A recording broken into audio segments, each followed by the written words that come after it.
Hello friends, welcome to mind blowing study.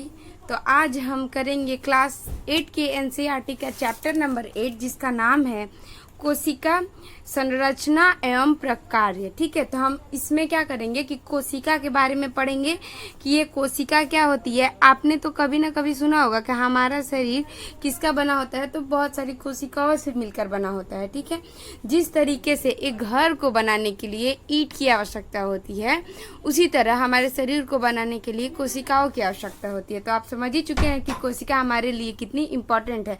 तो अभी सारी चीज़ें नहीं समझते हैं क्योंकि ये सारी पूरे ये वाले चैप्टर में हम इसी के बारे में पढ़ना है कि ये कोशिका क्या होती है, इसका खोज कैसे हुआ और इसके कार्य क्या क्या हैं। ठीक है, तो यहाँ पे चलिए पढ़ना शुरू करते हैं। कह रहा है कि आप पहले ही पढ़ चुके हैं कि हमारे आसपास की वस्तुएं या तो सजीव है या फिर निर्जीव। तो आपको पता है कि हमारे आसपास अपने अगल बगल देखिए जितनी भी चीजें दिख रही होगी या तो वो सजीव होगी या फिर क्या होंगी, निर्जीव होंगी।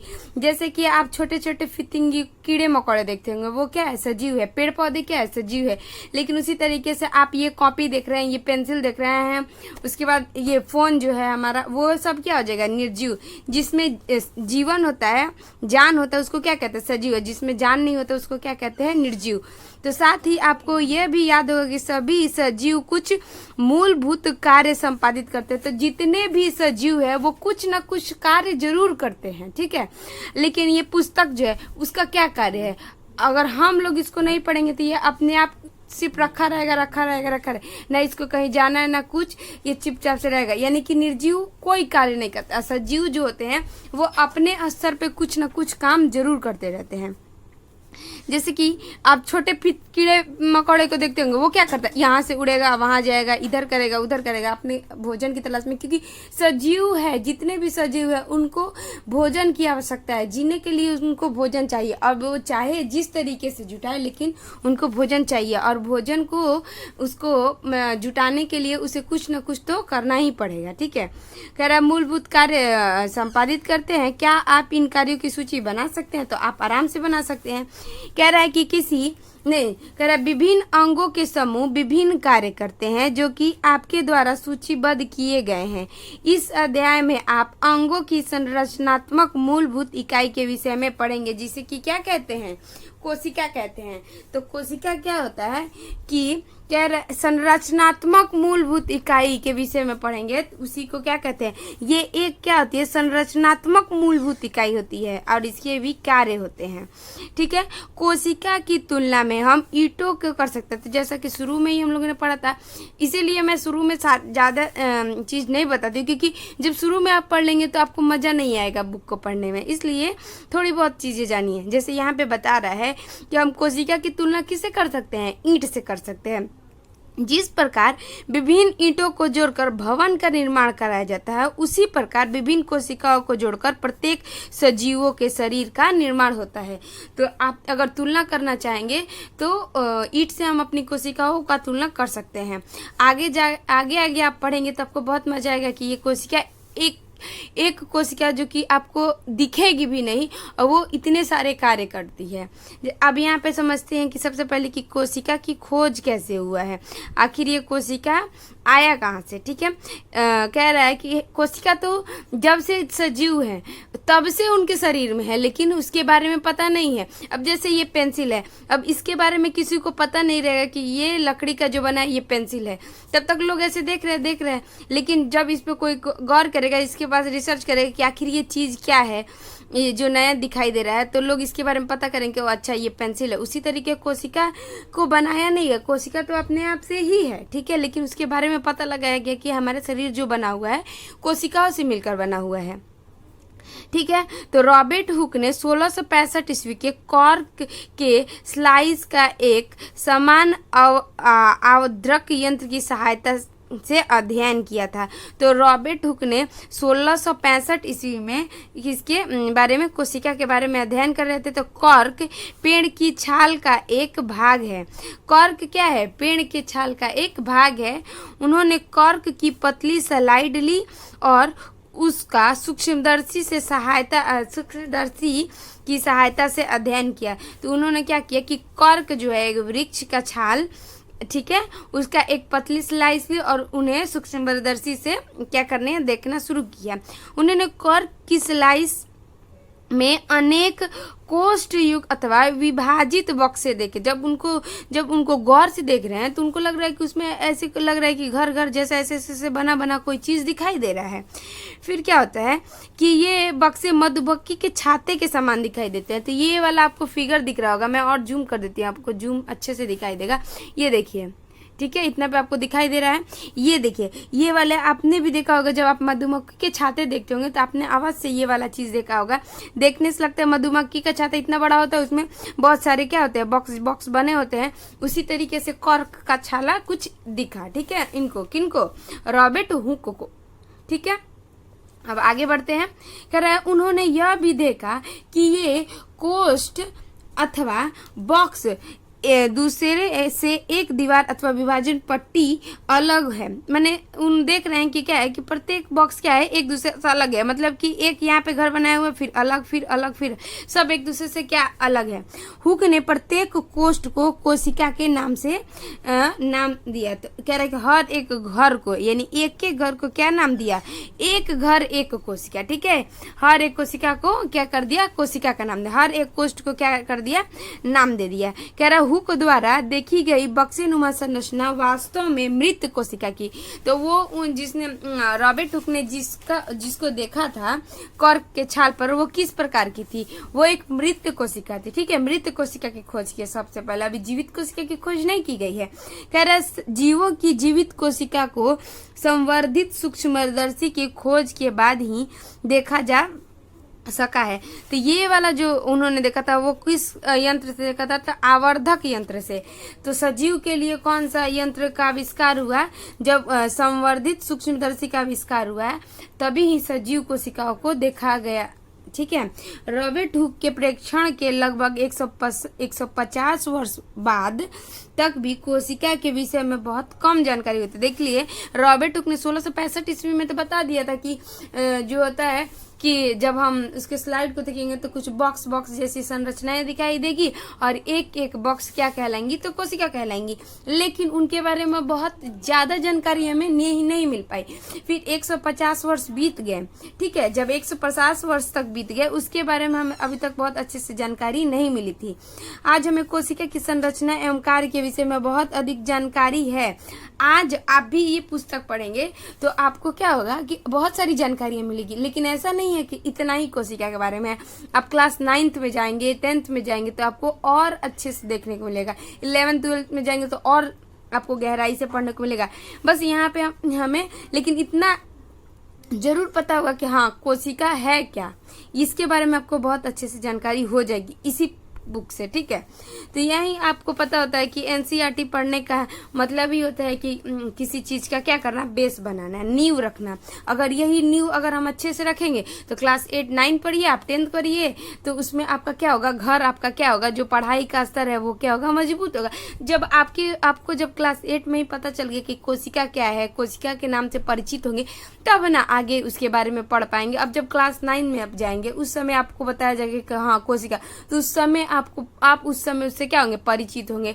तो जब आप किसी से मिलते हैं, उनसे परिचित हो जाते हैं, 2 बार 3 बार मिलते हैं, तब ना उसको अच्छे से जान पाते हैं। उसी तरीके से जो भी ये सारे सब्जेक्ट है वो क्या कहते हैं, आपको परिचित करा दिया जाता है उस नाम से। थोड़ी बहुत जानकारी देखे, लेकिन आगे जाके उसके बारे में बहुत अच्छे से पढ़ना होता है। ठीक है, कह रहा है कि यह अधिक आवर्धक क्षमता वाले संवर्धित सूक्ष्मदर्शी एवं अन्य तकनीकों द्वारा ही संभव हो सका है। तो जब 150 साल बाद ये संवर्धित सूक्ष्मदर्शी का खोज हो गया, तब उसके बारे में फिर कोशिका के बारे में, जीवित कोशिका के बारे में पता लगाया गया, तो पता चला कि ये कोशिका चीज क्या है। ठीक है, अब यहाँ पे पढ़ते हैं कि ये कोशिका के बारे में। ये तो मृत कोशिका के बारे में थी, इसके बारे में कुछ ज्यादा जानकारी नहीं मिली। लेकिन जब जीवित कोशिका के बारे में पढ़ा गया तो कह रहा है भवन के लिए ईंट एवं सजीव में कोशिका दोनों ही मूलभूत संरचनात्मक इकाई है। देखिए, अब एक चीज देखिए, यहाँ पे आपको क्या बोल रहा है कि मूलभूत संरचनात्मक, मूल मतलब कि मेन चीज। अगर घर हम ईंट से ना बनाए, ऐसा तो है नहीं कि घर सिर्फ ईंट से ही बनता है, ऐसा तो नहीं होता है ना। क्योंकि घर बनाने में आपको गिट्टी की आवश्यकता होती है, बालू की आवश्यकता होती है, सीमेंट की आवश्यकता होती है, लेकिन मूलभूत आवश्यकता किसकी है? ईंट की। अगर ईंट नहीं रखेंगे तो हमारा घर उतना अच्छा नहीं बन पाएगा। ठीक है, तो यही चीज़ है कि जिस तरह भवन को निर्माण करने के लिए ईंट मूलभूत संरचनात्मक इकाई है, उसी तरीके से सजीव भी क्या है? कोशिका। सजीव में कोशिका है। ठीक है, कह रहा है यद्यपि भवन निर्माण में एक समान ईंटों का प्रयोग होता है, परंतु इनकी आकृति, डिजाइन एवं साइज अलग अलग होते हैं। तो कह रहा है कि भवन निर्माण में क्या होता है कि एक समान ईंटों का प्रयोग होता है। ठीक है, परंतु इनकी आकृति, डिजाइन एवं साइज अलग अलग होते हैं। इसी प्रकार सजीव जगत में जीव एक दूसरे से भिन्न होते हैं, होते हुए भी कोशिका के बने होते हैं। निर्जीव ईंटों की अपेक्षा सजीव कोशिका की संरचना अधिक जटिल होती है।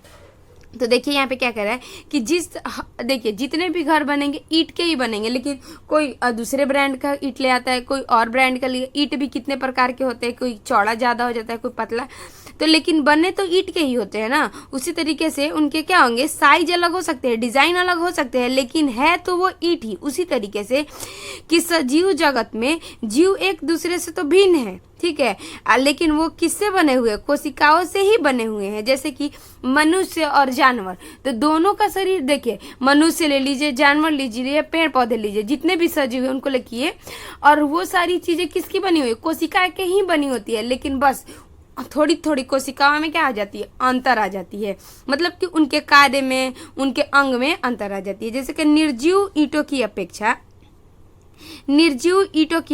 तो यहाँ पे ईंट क्या है? निर्जीव है। तो निर्जीव ईंटों की अपेक्षा सजीव की कोशिका की संरचना अधिक होती है। तो निर्जीव ईंट है तो उसमें कोशिका तो है नहीं। पहली बात तो ये आप क्लियर कर लीजिए कि निर्जीव में कोशिका नहीं होती है, सजीव में ही कोशिका होती है। तो यहाँ पे कह रहा है कि उसकी संरचना इतनी कठिन नहीं होती है। हम उसको देखेंगे तो वो मिट्टी की बनी होती है, पानी लगा होता है उसमें, और धूप में सुखाया जाता है, फिर आग में भट्टी में पका दिया जाता है उसको। ठीक है, तो उसकी संरचना उतनी कठिन नहीं होती। लेकिन जो सजीव में कोशिका होती है, जो ईंट के समान है, उसकी संरचना क्या होती है? थोड़ी कठिन होती है। तो यहाँ पे समझते हैं, यहाँ पे क्या दिया कि मुर्गी का अंडा आसानी से दिखाई दे जाता है। क्या यह एकल कोशिका है अथवा कोशिकाओं का एक समूह है? तो जो मुर्गी का अंडा होता है वो क्या होता है? आराम से दिखाई देता है। आप सब लोग ने मुर्गी के अंडे को देखा ही होगा। तो कह रहा है कि क्या यह एकल कोशिका मतलब एक कोशिका की बनी हुई है, या फिर ढेर सारी कोशिकाओं मिलकर ये बनी हुई है? तो इसके बारे में हम लोग आगे पढ़ते हैं। देखिए क्या कह रहा है कि मुर्गी का अंडा एकल कोशिका है तथा आकार में बड़ा होने के कारण इसे नग्न आंखों से भी देखा जा सकता है। तो जो मुर्गी के अंडे की कोशिका होती है वो किस प्रकार की कोशिका है? तो एकल कोशिका ही है, यानी एक ही कोशिका है उसमें। ठीक है, लेकिन उसका आकार इतना बड़ा है कि हम नग्न आंखों से देख सकते हैं। लेकिन हमारे शरीर की जो कोशिका है वो इतनी बड़ी नहीं है कि हम देख सकते हैं। यहाँ पे देख लीजिए क्या कह रहा है कि ईंट के दीवार कुछ इस तरीके से दिखाई देते हैं, और साथ में यहाँ के प्याज की झिल्ली दिखाई गई। तो प्याज तो एक सजीव है क्योंकि पौधे से निकला है, और उस झिल्ली को जूम करके देखा गया तो कुछ इस तरीके से देखा गया। तो दोनों में लगभग समानता है ना। देखिए यहाँ पे ये भी लग रहा है कि कुछ ईंट के जैसा है ना। तो कुछ इस तरीके से आपको समझ में आ रहा होगा दोनों में अंतर। आगे थोड़ा समझते हैं। ठीक है, कह रहा सजीव में कोशिकाओं की संख्या, आकृति एवं साइज में भिन्नता होती है। तो सजीवों में क्या होती है कि कोशिकाओं की संख्या में, आकृति में, साइज में भिन्नता होती है। वैज्ञानिक किस प्रकार सजीव कोशिकाओं का परीक्षण एवं अध्ययन करते हैं? तो यहाँ पे क्वेश्चन दे रहा है कि जो वैज्ञानिक है वो किस प्रकार सजीव कोशिकाओं का परीक्षण करते हैं या फिर अध्ययन करते हैं।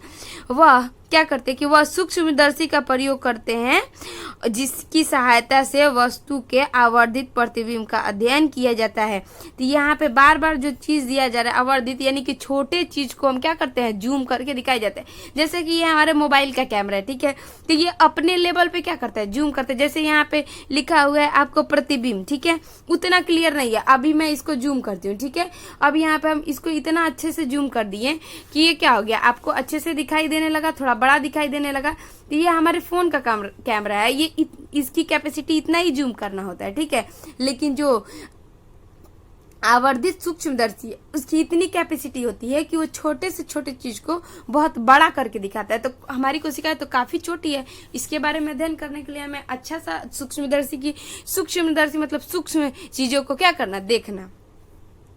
तो क्या करती है, आवर्धित प्रतिबिंब का अध्ययन किया जा सकता है। कोशिकाओं की संरचना का विस्तृत अध्ययन करने के लिए अभिरंजक का भी प्रयोग किया जाता है। ठीक है, तो यहाँ पे देख लीजिए कि कोशिका वैज्ञानिक सजीव कोशिका का परीक्षण करने के लिए क्या क्या करते हैं, तो वो क्या करते हैं, सूक्ष्मदर्शी का प्रयोग करते हैं और क्या करते हैं, जिससे कि वो क्या होता है, वस्तु का जो प्रतिबिंब होता है, फोटो होता है, वो कैसा बनता है, तो बड़ा बड़ा बनता है और साथ में अभिरंजक का भी प्रयोग करते हैं। आगे कह रहा है पृथ्वी पर लाखों जीव है, वह आकृति एवं साइज में भिन्न है। तो पृथ्वी में तो लाखों जीव है, जैसे कि मनुष्य ले लीजिए, जानवर, दोनों में भिन्नता आपको दिख गया ना, तो उसी तरीके जानवर में भी ले लीजिए, गाय आपको अलग दिखती है और कुत्ता अलग दिखता है, बकरी अलग दिखता है, भेड़ अलग दिखता है, ऊंट अलग दिखता है, हाथी अलग दिखता है। तो पृथ्वी पे तो लाखों जीव है, उनकी साइज आकृति क्या होती है, भिन्न होती है।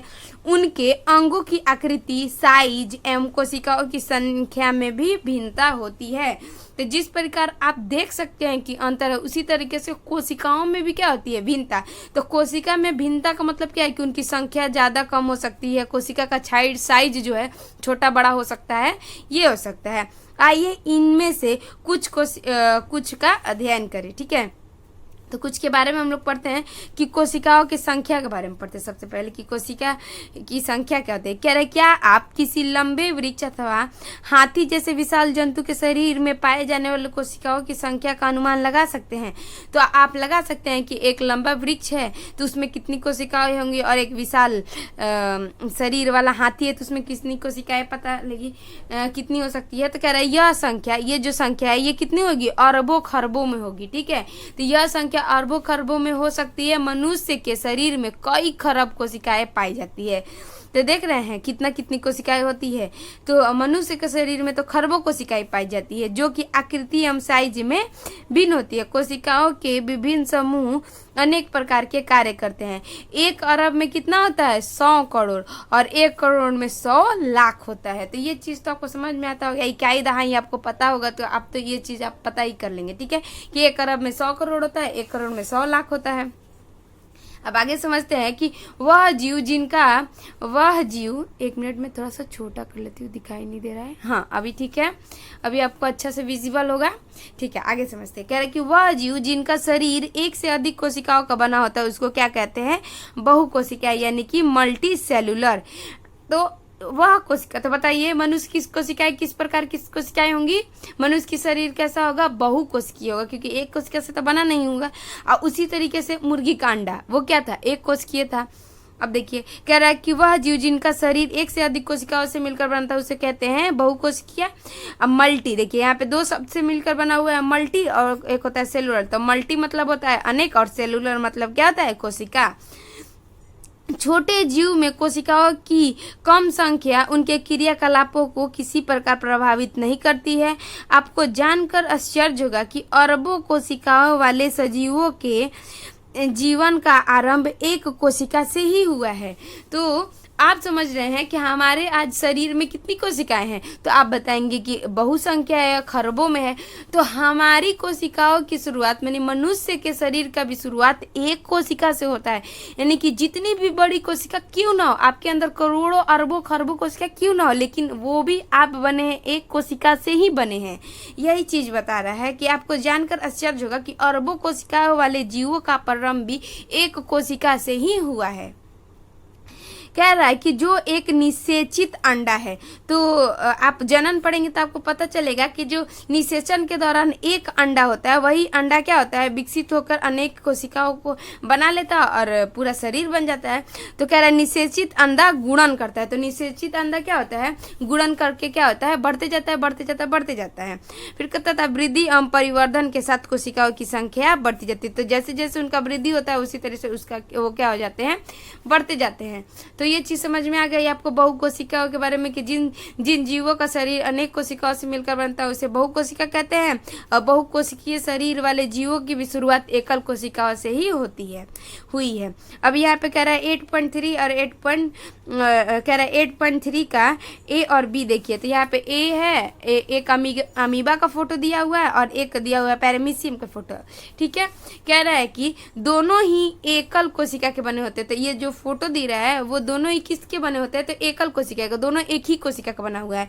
ये एक कोशिका जीव है और ये भी एक कोशिकीय जीव है। एकल कोशिकीय वाले जीव को एक कोशिका यानी कि यूनिसेलुलर कहते हैं, सेलुलर कहते हैं। तो यूनि मतलब क्या होता है, एक, और सेलुलर मतलब क्या होता है, कोशिका। तो एक कोशिकीय, तो अगर क्वेश्चन पूछता है कि एक कोशिकीय जीव का नाम बताइए तो क्या बोल सकते हैं हम, अमीबा बोल सकते हैं और पैरामीशियम। अब ऐसा मत समझिएगा कि अमीबा एक कोशिका का है तो इसका काम नहीं होगा, ये अकेले इतना सारा काम करता है। और पैरामीशियम ये सारे एक कोशिकीय ही हो के अपने जीवन को आराम से चला सकते हैं। ठीक है, तो ये चीज़ आपको समझ में आ गई। और यहाँ पे थोड़ा सा है, इसको करके उसके बाद ये वाला वीडियो कंप्लीट करेंगे। कह रहा है कि कोशिकीय जीव, एक कोशिकीय जीव भी वह सभी आवश्यक क्रिया करते हैं जो बहुकोशिकीय जीव करते हैं। जैसे कि बहुकोशिकीय जीव भोजन करते हैं, ये अकेले एक कोशिकीय जीव ये भी भोजन करता है। एक बहुकोशिकीय जीव निष्कासन करते हैं भोजन का, जब उनका पच जाता है तो अपशिष्ट पदार्थ को क्या करते हैं, बाहर निकालते हैं। और ये एक कोशिका भी यही सारी काम करता है। तो इसका मतलब ये नहीं है कि जब एक कोशिका है तो आप उसको कमजोर समझ लेंगे। ठीक है, तो हर में एक एक टैलेंट होता है। कह रहे एक कोशिकीय जीव जैसा कि अमीबा भोजन का अंतर्ग्रहण करता है तथा पचाता है और श्वसन, उत्सर्जन, वृद्धि एवं प्रजनन भी करता है। तो देख लीजिए, आप भी श्वसन करते हैं, उत्सर्जन करते हैं, वृद्धि करते हैं, प्रजनन करते हैं। उसी तरीके से एक कोशिकीय जीव अमीबा ये सारी चीज को क्या करता है। बहुकोशिकीय जीवों में यह सभी कार्य विशिष्ट कोशिकाओं के समूह द्वारा संपादित किए जाते हैं।